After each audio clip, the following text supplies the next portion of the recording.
జీవితమొక పయనమని గమ్యము తెలియదని తెలిసిన ఈ మనిషి పయనమాగదు. జననం ధర్మమని మరణం కర్మమని తెలిసిన జనన మరణ చక్రమాగదు. మరణం తథ్యమని ఏ జీవికి తప్పదని తెలిసిన ఈ మనిషి తపనాగదు.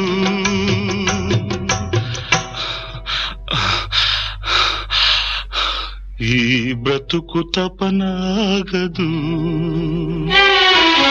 ఆగదు ఏ నిమిషము నీ కోసము.